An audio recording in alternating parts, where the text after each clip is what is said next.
ఈరోజు మనం భారత రాజ్యాంగత పరిపాలన అంశం గురించి నేర్చుకునే ప్రయత్నం చేద్దాం.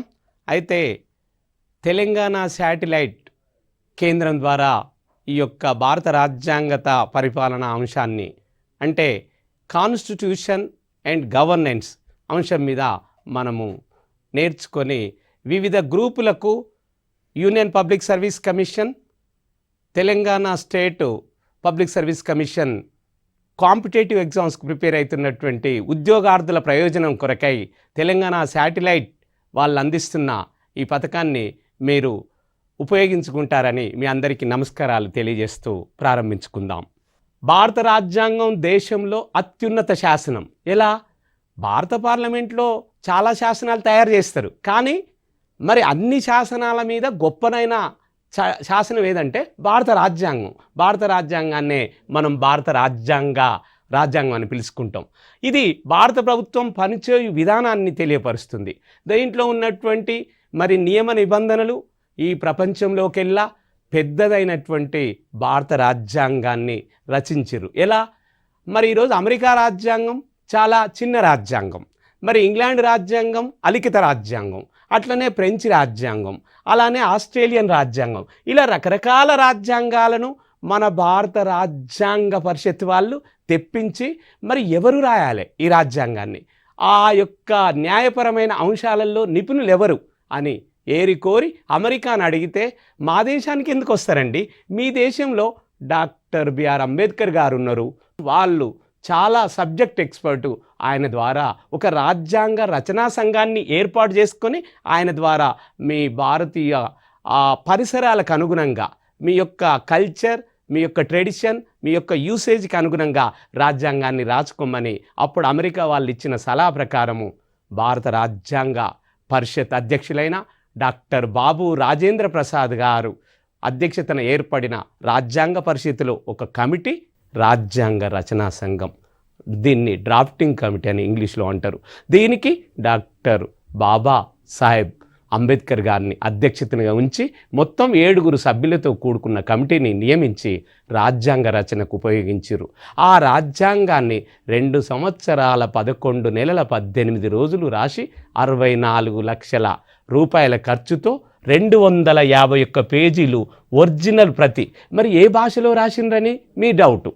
హిందీ దేవనాగరి లిపి, మన భారత జాతీయ భాష, ఇండియన్ నేషనల్ లాంగ్వేజ్ హిందీ భాషలో రాయడం జరిగింది. తర్వాత దాన్ని ఇంగ్లీష్ భాషలో ట్రాన్స్లేషన్ అంటే తర్జుమా చేశారు. సరే, ఇందులో ఏమున్నాయి సార్? మరి భారత రాజ్యాంగంలో ఏమున్నాయంటే మరి రాజ్యాంగంలో రాజకీయ నియమాలు, పాలనా నిర్మాణం, ప్రక్రియలు, అధికారాలు, విధులు, వివిధ ప్రభుత్వ వ్యవస్థలు, మరి ఆ చట్టాలు అది ఎలా పనిచేస్తుందో ఆ విధానాలన్నిటినీ ఇందులో పొందుపరచడం జరిగింది. అంతేగాక రాజ్యాంగంలో ప్రాథమిక విధులు, ఆదేశిక సూత్రాలు. భారత రాజ్యాంగంలో మరి ప్రాథమిక విధులు అనేవి చాలా గొప్పగా రాయడం జరిగింది. ఎందుకంటే ఈ ప్రాథమిక విధులు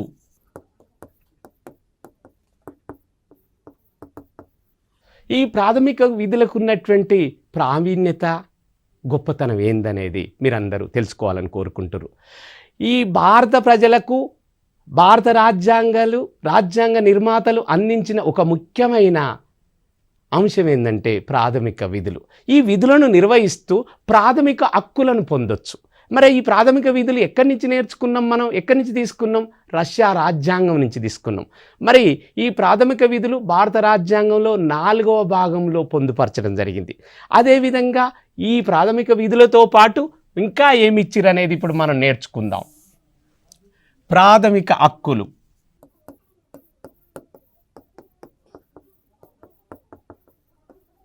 ప్రాథమిక హక్కులను ఇంగ్లీష్లో ఫండమెంటల్ రైట్స్ అంటున్నాం. ఈ ఫండమెంటల్ రైట్స్ ఎక్కడి నుంచి తీసుకున్నాం? అమెరికా రాజ్యాంగం నుంచి తీసుకోవడం జరిగింది.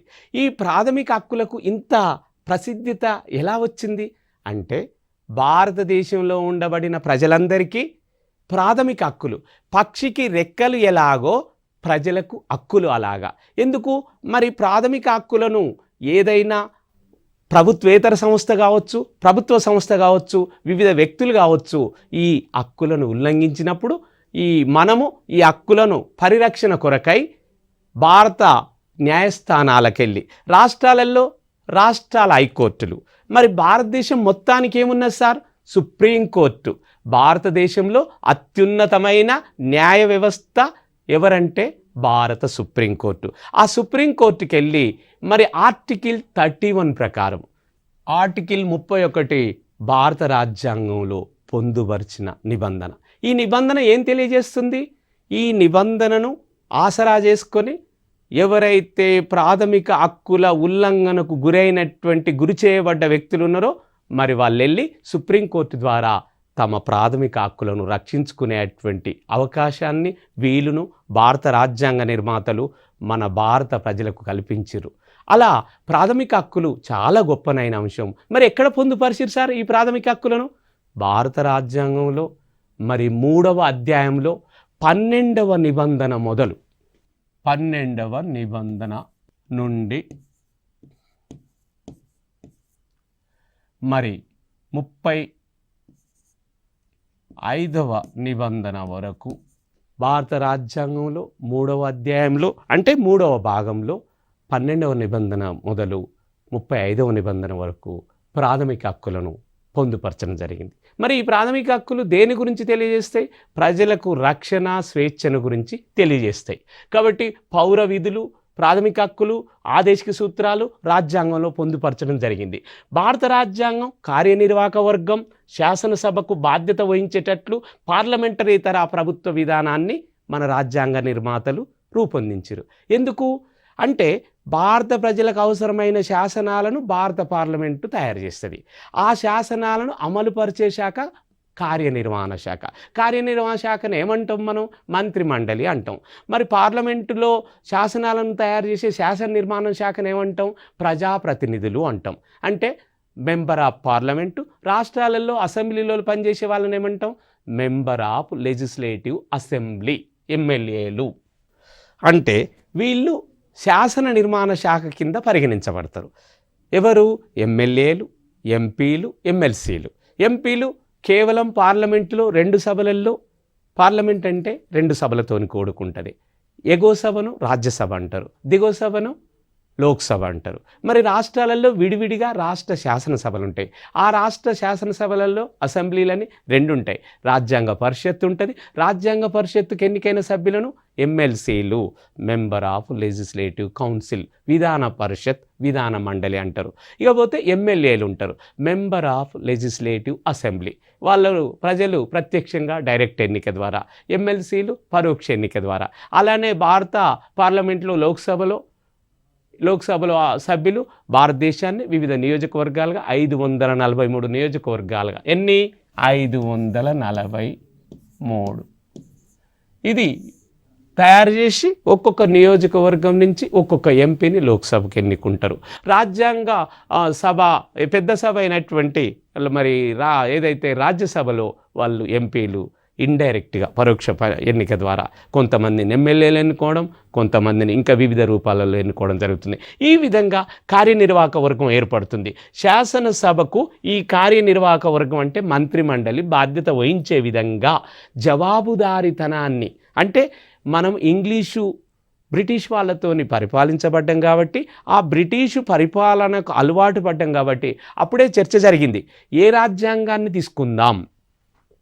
పార్లమెంటరీ వ్యవస్థను తీసుకుందామా లేదా అధ్యక్షతర ప్రభుత్వ విధానాన్ని తీసుకుందామా అనే అంశంలో చాలా రాజ్యాంగ పరిషత్తులో, రాజ్యాంగ రచన సంఘంలో సంపూర్ణ చర్చ జరిగింది. ఆ చర్చలో డాక్టర్ బిఆర్ అంబేద్కర్ గారు అన్నారు, మనం దాదాపు బ్రిటిష్ పరిపాలన కింద 250 సంవత్సరాలు పరిపాలించబడ్డం కాబట్టి ఆ పార్లమెంటరీ ఫార్మ్ ఆఫ్ గవర్నమెంట్ అంటే పార్లమెంటరీ విధానంతో కూడుకున్న పాలన వ్యవస్థకు మన భారతదేశ ప్రజలు అలవాటు పడ్డారు కాబట్టి దాన్నే మనం తీసుకుంటే బాగుంటుందనే ఆలోచనకు వచ్చి మరి భారతదేశాన్ని పార్లమెంటరీ తర ప్రభుత్వ విధానాన్ని ప్రవేశపెట్టారు. ఈ పార్లమెంటరీ తర ప్రభుత్వ విధానాన్ని బాధ్యతాయుత ప్రభుత్వ విధానమని, జవాబుదారీతనాన్ని వహించే మరి మంత్రిమండలి పార్లమెంటుకు వహిస్తుందని కూడా చెప్పడం జరిగింది.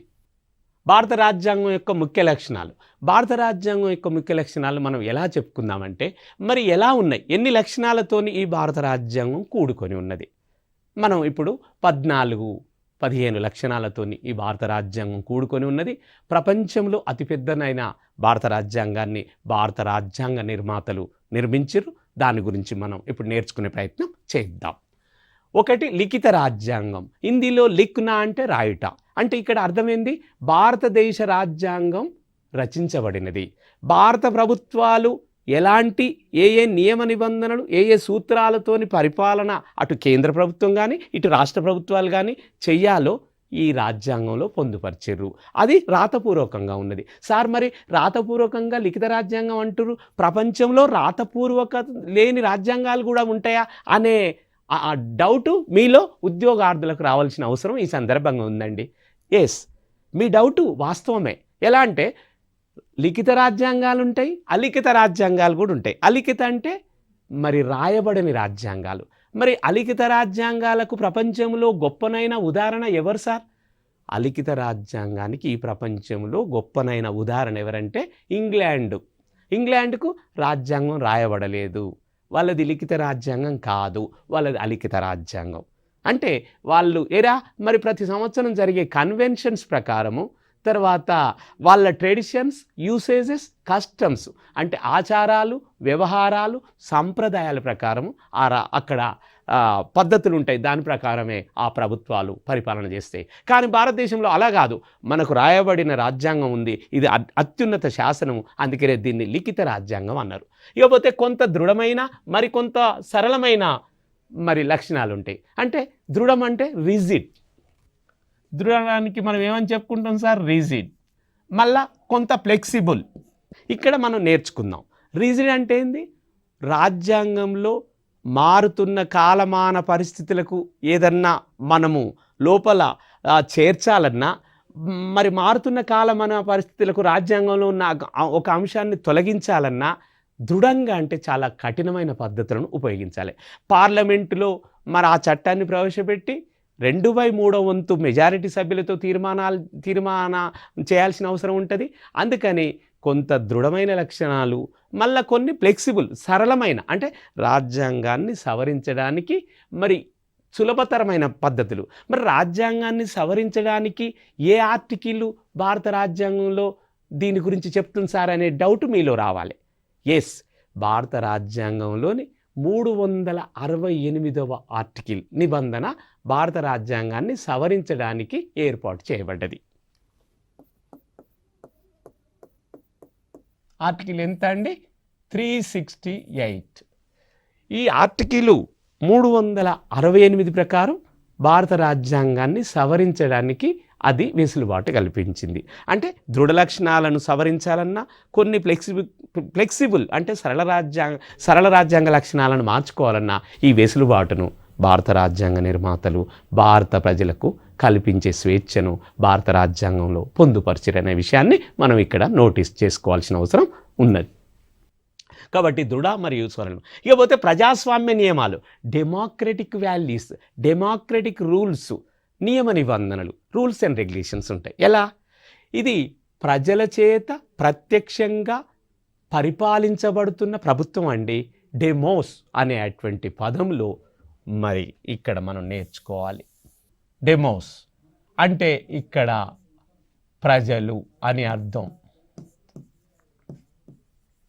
క్రసీ, డెమోక్రసీ అనే ఇంగ్లీష్ పదం, డెమోక్రసీ అనే గ్రీకు పదాల నుంచి. డెమోస్ అంటే ప్రజలు, క్రసీ అంటే శక్తి, శక్తి అంటే అధికారం, పవర్. కాబట్టి ప్రజాస్వామ్యమైన నియమాలతోని, ప్రజలతోని ప్రత్యక్షంగా ఎన్నిక కాబడిన ప్రజాప్రతినిధులతోని కూడుకున్న చట్టసభలో ఉన్నటువంటి పాలన. కాబట్టి ఇది ప్రజాస్వామ్య నియమాలు ఇందులో పొందుపరచడం జరిగింది.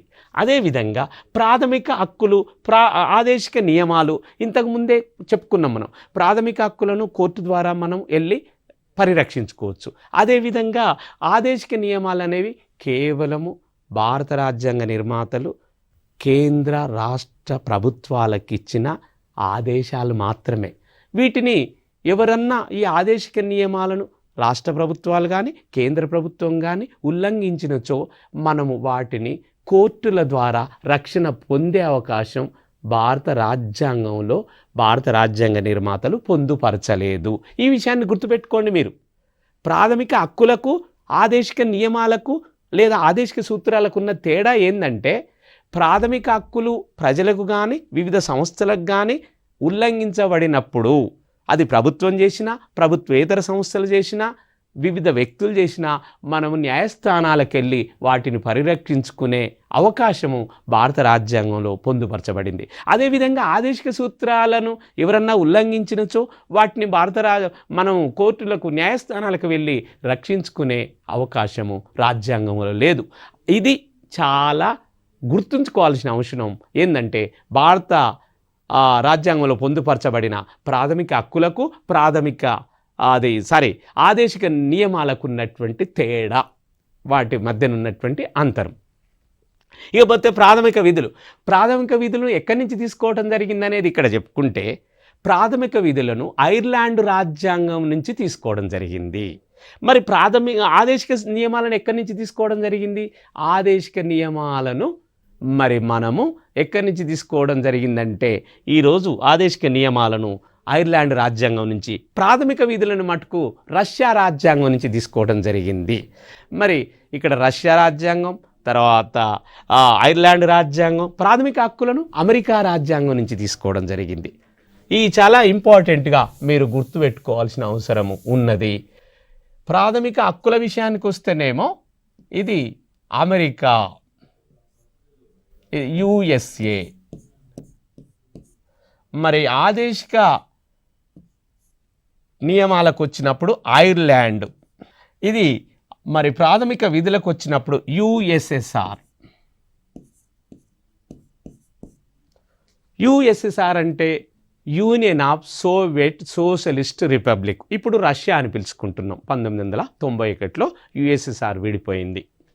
ఇకపోతే లౌకిక రాజ్యం, సెక్యులర్ అంటే భారతదేశంలో అనేక మతాలుంటాయి, అనేక కులాలుంటాయి, అనేక తెగలుంటాయి, అనేక జాతులుంటాయి, అనేక సబ్ తెగలు, ఉపకులాలు కూడా ఉంటాయి. అంటే ఏ మతానికి ప్రాధాన్యత ఇవ్వదు, ఏ మతం ప్రకారం ఇక్కడ రాజ్యాంగం నిర్వహించబడదు. మరి భారత రాజ్యాంగంలో అలాంటి సెక్యులర్ అనే పదాన్ని మనం పొందుపరచడం జరిగింది. ఎప్పుడు? 1976 సంవత్సరం 42వ రాజ్యాంగ సవరణ ద్వారా. 42వ రాజ్యాంగ సవరణ ఎప్పుడు? 1976వ సంవత్సరంలో. సెక్యులర్ అంటే, సెక్యులర్ అనే ఇంగ్లీష్ పదానికి అర్థం ఏంటంటే లౌకిక. ఏ మతం, అన్ని మతాలు ఇక్కడ సమానము. ఏ మతం ఎక్కువ కాదు, ఏ మతం తక్కువ కాదు. భారతదేశంలో అనేక మతాలు ఉన్నాయి. హిందూ మతం ఉంది, ముస్లిం మతం ఉంది, క్రైస్తవ మతం ఉంది, సిక్కు మతం ఉంది, పార్సీ మతం ఉంది. ఇట్లా అన్ని మతాలకు ఇక్కడ సమాన అవకాశాలు ఇస్తారు. ఓకే, అది సెక్యులర్. ఇకపోతే పార్లమెంటరీ తరహా ప్రభుత్వం. ఇప్పుడే నేర్చుకున్నాం. పార్లమెంటరీ తరహా ప్రభుత్వ విధానాన్ని ఎక్కడి నుంచి తీసుకున్నాం అనుకుంటే, మనల పరిపాలించిన బ్రిటిష్ రాజ్యాంగం నుంచి ఆ అంశాన్ని తీసుకోవడం జరిగింది. అర్ధ సమాఖ్య మరి అర్ధ ఏకకేంద్ర. ఇదేంది సార్ అనేది మీకు కేసీ వేర్ అనే, ఎవరు? K C Wheare. ఈ కేసీ వేర్ అనేటువంటి బ్రిటిష్ రాజ్యాంగ నిపుణుడు, అంటే రాజ్యాంగ రచనలలో ఆయన ఎక్స్పర్ట్. ఆయన అంటాడు, భారతదేశంలో మిక్స్డ్ లక్షణాలు ఉన్నాయండి. మిక్స్డ్ అంటే మిశ్రమ. ఎలా? సగమేమో సమైక్య లక్షణాలు ఉన్నాయి, సగమేమో ఏకకేంద్ర లక్షణాలు ఉన్నాయి. అందుకనే అంటాడు అర్ధ సమైక్య అర్ధ ఏకకేంద్ర. ఏకకేంద్ర అంటే ఈరోజు ప్రపంచంలో మరి ఏకకేంద్ర లక్షణాలకు ఉదాహరణ ఏందనేది మీ డౌట్. యూకే మరియు ఫ్రాన్స్. అంటే ఏకకేంద్ర లక్షణాలలో ఏకకేంద్రం అంటే ఏంటంటే పూర్తిగా దేశం మొత్తానికి ఒకే ఒక యూనియన్ గవర్నమెంట్, కేంద్ర ప్రభుత్వం ఉంటుంది. ఆ కేంద్ర ప్రభుత్వమే పరిపాలిస్తుంటుంది. అంటే రాష్ట్ర ప్రభుత్వాలు ఉండవా? ఉంటాయి. ఉన్నా కూడా కేంద్ర ప్రభుత్వం చెప్పు చేతలలో ఉంటాయి. వాటికి స్వయం ప్రతిపత్తి ఉండదు. అవసరమైనప్పుడు రాష్ట్ర ప్రభుత్వాలను ఏర్పాటు చేసుకుంటారు. ఫ్రాన్స్లో కానీ ఇంగ్లాండ్లో కానీ అవసరం తీరంగానే వాటిని రద్దు చేస్తారు. అది కేంద్ర ప్రభుత్వ లక్షణాలు. మరి సమైక్య లక్షణాలు అంటే ఇక్కడ ఏంటంటే కొన్ని ఏకకేంద్ర లక్షణాలు, కొన్ని మరి సమైక్య లక్షణాలు, రెండింటితోని. అంటే ఇక్కడ రాష్ట్రాలకు అధికారాన్ని ఇవ్వడం జరిగింది. మొత్తం కేంద్ర ప్రభుత్వం చెప్పినట్టే రాష్ట్రాలు వినాల్సిన అవసరం లేదు. అంటే ఇక్కడ రెండు లక్షణాలను పొందుపరిచిర్రు. కాబట్టి అర్ధ సమాఖ్య మరి అర్ధ ఏకకేంద్ర అనేది ఇక్కడ చెప్పడం జరిగింది. రాష్ట్రపతి పాలన భారతదేశంలో ప్రవేశపెట్టినప్పుడు మాత్రమే భారత రాజ్యాంగంలో ఏ నిబంధన ప్రకారం రాష్ట్రపతి పాలన ప్రవేశపెడతారండి? ఆర్టికల్ 352 ప్రకారము. భారత రాజ్యాంగంలో ఉన్న ఆర్టికల్ 352 అనే నిబంధన భారతదేశంలో రాష్ట్రపతికి ఎమర్జెన్సీని ప్రకటించే అవకాశాన్ని కల్పించింది. ఎప్పుడు ప్రకటిస్తారు? ఉదాహరణకు చైనా మన మీద యుద్ధం ప్రకటించింది. ఎప్పుడు? 1962 సంవత్సరంలో 1962 సంవత్సరంలో చైనా మన దేశం మీద అటాక్ చేసింది. అదేవిధంగా 1965 సంవత్సరంలో పాకిస్తాన్, మరి ఈ పాకిస్తాను 2-3 సార్లు చేసింది.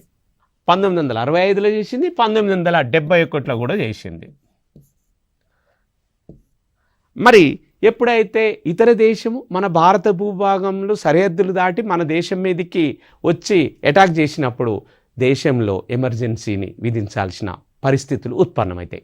అలాంటి టైంలో మాత్రమే ఈ ఆర్టికల్స్ను ఉపయోగించి భారతదేశ ప్రథమ పౌరుడు, భారతదేశ సర్వసైన్యాధ్యక్షుడైన భారత రాష్ట్రపతి గారు ఇది అనౌన్స్ చేస్తారు. కాబట్టి అలాంటి టైంలో కేంద్ర ప్రభుత్వంగా మారుతుంది. అప్పుడు సమైక్య లక్షణాలు పనిచేయవు. కాబట్టి ఈ విషయాన్ని మీరు ఉద్యోగార్థులు వివిధ కాంపిటేటివ్ ఎగ్జామ్స్కు రాయబోతున్నారు కాబట్టి ఈ విషయాన్ని మీరు గమనించవలసిన అవసరం ఉందని నేర్చుకుంటున్నాం మనం. ఇకపోతే రాష్ట్రాలలో రాష్ట్రపతి పాలన విధిస్తారు. ఎందుకు? అక్కడున్న రాష్ట్ర ప్రభుత్వం మెజారిటీ శాసనసభ్యుల మద్దతు కోల్పోయినప్పుడు. మనం చూసిన మొన్నటికి మొన్న అరుణాచల్ ప్రదేశ్, మహారాష్ట్ర, పంజాబ్, జమ్మూ కాశ్మీరు ఇట్లా రాష్ట్రాలలో ఏమవుతుందంటే ఈ శాసనసభ్యులు ఒక పార్టీ మీద ఎన్నికై ఇంకో పార్టీలకు జంప్ అవుతారు. అప్పుడు ప్రభుత్వము అతలాకుతలం అవుతుంది. అప్పుడు ఇటున్న మెంబర్స్ అటుపోయేసరికి అక్కడ ఏ ప్రభుత్వం ఏర్పాటు చేయడానికి ఏ పార్టీ ముందుకు రానప్పుడు అప్పుడు ఆ రాష్ట్రంలో లేదా తీవ్రవాద కార్యకలాపాలతో ఖలిస్తాన్ అనే పంజాబ్ ఉగ్రవాదులు, ఖలిస్తాన్ అంటే ఏంది? సపరేటు సిక్కులకు ఏరే దేశం చేయండి, సపరేట్ సిక్కిస్తాన్, సపరేట్ ఖలిస్తాన్, అలా ఇలాంటి పరిస్థితులు పంజాబ్ రాష్ట్రంలో లేదా జమ్మూ కాశ్మీర్లో పాకిస్తాన్కు మద్దతుగా కొంతమంది ముస్లింలు చేస్తున్న ఇలాంటి అంశాలలో మరి రాష్ట్రపతి పాలన విధించాల్సి వచ్చినప్పుడు భారత రాజ్యాంగంలో ఉన్న ఆర్టికల్ 356 అవకాశం కల్పిస్తుంది. ఇలా ఉంటుందండి రాష్ట్రాలలో రాష్ట్రపతి పాలన. అందుకని ఇక్కడ మనం నేర్చుకోవాల్సిన అవసరం ఉన్నది. ఇకపోతే ఒకే పౌరసత్వం, సింగిల్ సిటిజన్షిప్. మరి ఏం సార్ ఒకే పౌరసత్వం అంటుర్రు అంటే ఇతర దేశాలల్లో 2 పౌరసత్వాలు ఉంటాయా అనే డౌట్ మీకు రావాలి. ఎస్, ఈరోజు అమెరికాను తీసుకుంటే అక్కడ డబుల్ సిటిజన్షిప్ ఉంది. ఎందుకు యుఎస్ఏలో డబుల్ ఉంది? యుఎస్ఏ అంటే America, United states of America. మరి ఇక్కడ డబుల్ సిటిజన్షిప్ ఎందుకుందంటే ముందు అక్కడ 50 రాష్ట్రాలు ఉన్నాయి. 50 రాష్ట్రాలలో ఈరోజు ఒక రాష్ట్రంలో పుట్టిన పౌరుడు, జన్మించిన పౌరుడు ఆ రాష్ట్రం యొక్క పౌరసత్వాన్ని తీసుకోవాలి. తర్వాతనే నేషనల్ మెంబర్ సిటిజన్షిప్ ఇస్తారు. మరి భారతదేశంలో అలా కాదు. ఎలా? భారతదేశంలో ఉన్న 29 రాష్ట్రాలలో, కేంద్రపాలిత ప్రాంతాలలో మీరు ఏ ప్రాంతంలో జన్మించినా డైరెక్ట్ మీరు భారతీయ పౌరుడే, ఇండియన్ సిటిజన్గానే ఉంటారు. అందుకనే ఇక్కడ సింగిల్ సిటిజన్షిప్, ఏక పౌరసత్వం ఉంటుంది. ఇకపోతే స్వతంత్ర పాలనా న్యాయశాఖ, స్వతంత్ర ప్రతిపత్తితోని కూడిన న్యాయ వ్యవస్థను భారత రాజ్యాంగ నిర్మాతలు ఏర్పాటు చేశారు. ఇండిపెండెంట్ జ్యుడిషియరీ అంటారు దీన్ని ఇంగ్లీష్లో. ఇండిపెండెంట్ అంటే, డిపెండెంట్ అంటే ఏంటండి? ఇతరుల మీద ఆధారపడటం. ఇండిపెండెంట్ అంటే ఎవరి మీద ఆధారపడకుండా ఉండడము. కాబట్టి ఇండిపెండెంట్ అంటే స్వతంత్రత. అంటే న్యాయ వ్యవస్థ మరి ఎవరి మీద ఆధారపడుతుంది సార్ అనే డౌట్ మీలో రావాలి. కార్యనిర్వహణ శాఖ మీదనైనా అటు శాసన నిర్మాణ శాఖ మీదనైనా ఆధారపడకుండా పరిపాలన నిర్వహిస్తే ప్రజల హక్కులను కాపాడడానికి, ప్రజల స్వేచ్ఛను కాపాడటానికి, ప్రజల కొరకే న్యాయశాఖ పనిచేస్తుంది. ఒకవేళ పార్లమెంటులో తీసుకునే చట్టాలు లేదా అమలు చేస్తున్న కార్యనిర్వాహక శాఖ యొక్క తీరుతెన్నులు ఏమన్నా ఇబ్బంది ఉంటే వాటిని కొట్టివేసే అధికారం కూడా న్యాయశాఖకు ఉంది. అందుకనే దీన్ని జ్యుడిషియల్ రివ్యూ అంటారు. ఏమంటారు? Judicial review. తెలుగులో ఏమంటారు? న్యాయ సమీక్ష అంటారు. న్యాయ సమీక్ష. ఇక్కడ న్యాయ సమీక్ష అంటే మీకు పూర్తిగా అర్థమవుతుందా అండి? అంటే భారత పార్లమెంటులో తీసుకున్న శాసనాలు, మళ్ళీ ఆ శాసనాలను అమలుపరుస్తున్న కార్యనిర్వాహక శాఖ యొక్క తీరుతెన్నులు రాజ్యాంగాన్ని ఉల్లంఘించే విధంగా ఉన్నట్లయితే వాటిని కొట్టివేసే అధికారము, అవి చెల్లనేరవు అని తీర్పు చెప్పే అధికారము మన భారత న్యాయ వ్యవస్థలో అత్యున్నత న్యాయస్థానమైన భారత సుప్రీంకోర్టు కలిగి ఉండడమే న్యాయ సమీక్షాధికారం. అంటే న్యాయాన్ని రివ్యూ చేయడం, సమీక్షించడం, అది చాలా గొప్పనైనా అక్కండి ప్రజలకు. కాబట్టి అది దాని గురించి మనం చెప్పుకోవాల్సి వచ్చింది. అలానే హైకోర్టుకు రాష్ట్రాలలో, తర్వాత సుప్రీంకోర్టుకు ఉంటాయి. ఇకపోతే స్వతంత్రమైన రాజ్యాంగ వ్యవస్థలు కూడా చాలా స్వతంత్రంగా ఇండిపెండెంట్గా పనిచేస్తున్న విషయాన్ని మనం ఇక్కడ తెలుసుకోవాల్సిన అవసరం ఉన్నది. మరి లిఖిత రాజ్యాంగంలో భారత రాజ్యాంగం పెద్దది ప్రపంచంలో. కాబట్టి మరి లౌకిక రాజ్యాంగం, పార్లమెంటరీ ప్రభుత్వం, అర్ధ సమాఖ్య, అర్ధ ఏకకేంద్ర, ఒకే పౌరసత్వం, స్వతంత్ర పాలనా న్యాయశాఖ, స్వతంత్రమైన రాజ్యాంగ వ్యవస్థలతోని కూడుకొని ఉన్నటువంటి ఈ యొక్క భారత రాజ్యాంగత పరిపాలన గవర్నెన్స్. ఈ గవర్నెన్స్ అంటే పరిపాలన కిందనే మనము ట్రీట్ చేయాల్సి ఉంటుంది. ఇప్పుడు నూతన పదజాలం వచ్చినటువంటి ఆంగ్ల భాష నుంచి వచ్చిన పరిపాలన అనే అడ్మినిస్ట్రేషన్ను మరి గవర్నెన్స్ అంటారు. దాని ప్రకారమే ఈ లెసన్స్ను మనం నేర్చుకుంటున్నాం. ఎవరైతే మరి ఈరోజు యూనియన్ పబ్లిక్ సర్వీస్ కమిషన్ అంటే అఖిల భారత సర్వీసులు, అదేవిధంగా మరి తెలంగాణ రాష్ట్రంలో జరుగుతున్న Telangana state public service commission exams, అదేవిధంగా BSRB banking service recruitment board, RRB railway recruitment board, staff selection commission, వివిధ రకాలైనటువంటి కాంపిటేటివ్ ఎగ్జామ్స్కు ప్రిపేర్ అవుతున్న ఉద్యోగార్థుల ప్రయోజనం కొరకే తెలంగాణ శాటిలైట్ కేంద్రం ద్వారా టీశాట్ ఈ యొక్క ప్రోగ్రామును మీకు అందిస్తున్నందుకు వాళ్లకు మరొకసారి మనం కృతజ్ఞతలు తెలియజేసుకుంటూ నెక్స్ట్ కలిసే అవకాశం ప్రయత్నం చేద్దాం.